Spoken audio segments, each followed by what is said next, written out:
Welcome to your Daily 5 for Monday, October 28th, 2024.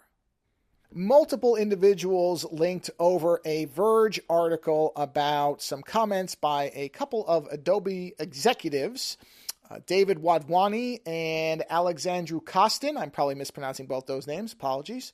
But this is following just a few weeks after the Adobe Max Creativity Conference, in which, as you know, this is not really new that there have been generative tools in Adobe products for quite a while now, but like everybody else, they are highlighting them in a big way because that's what everybody's doing. And in that conference, in the opening keynote, they made a distinct effort to emphasize that they did not feel that these tools would replace human creativity, but were there as tools to augment it, which of course is exactly what they have to say because they're in a very interesting position, trying to balance basically a large group of people who may not necessarily love all these AI tools, but also having to survive as a company. And so they're basically trying to thread a very interesting needle.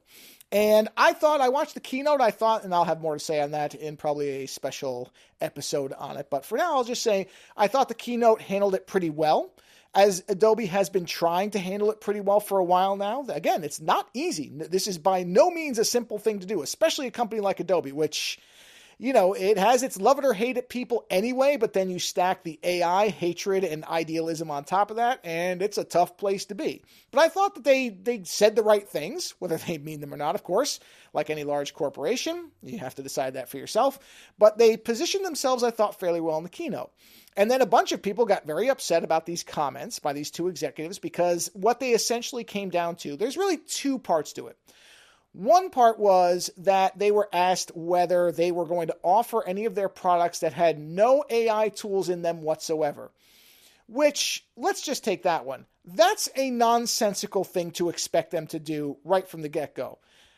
Their products are made to give creators all the tools they can, or at least that's what they say they do, and I think largely they try to do that.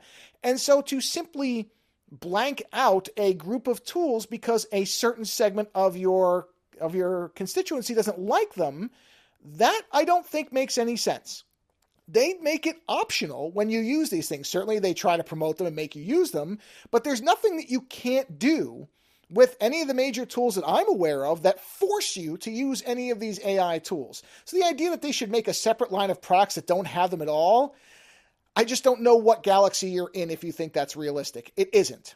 There was one comment I thought was certainly tone deaf, which was, I believe, by Kostin, said something along the lines of, if you don't use AI, you're going to get left behind as an artist. That, I think, is probably a pretty stupid thing to have said because I don't believe that that's true at all. I do not think that artists are going to have to know anything about AI to be successful. I just don't. That is a false premise that seems to be going around a lot, that everybody has to know these things or they're not going to be able to be successful. That is such an ignorant statement in terms of what creativity is that it really is astonishing that this person said it. So that is probably the thing that got a lot of people the most upset, and then they sort of took that outrage and mapped it on everything else, because the rest, and I'll link to the article, the rest of what I read in here is completely reasonable. They're saying that they think that these tools are going to be important in the future, which almost everybody seems to think in some capacity they will. They're saying that they still think human creativity is an essential and a valuable thing, which it is. And again, unless they suddenly change something within the products that forces you to use what they're putting in there, I really don't understand what most of the outrage over these particular comments, except the one about you have to know it or you're going to get left behind. That is absolute nonsense.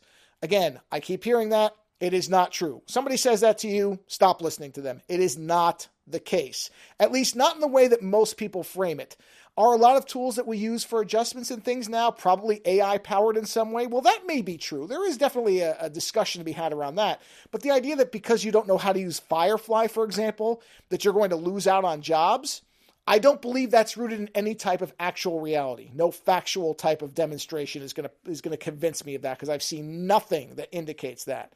So that one part aside, I think most of what's in here just makes sense. Adobe's trying to give creators as many tools as possible, including ones that, some people don't like. Well, guess what? You don't have to use them. That's the beauty of it.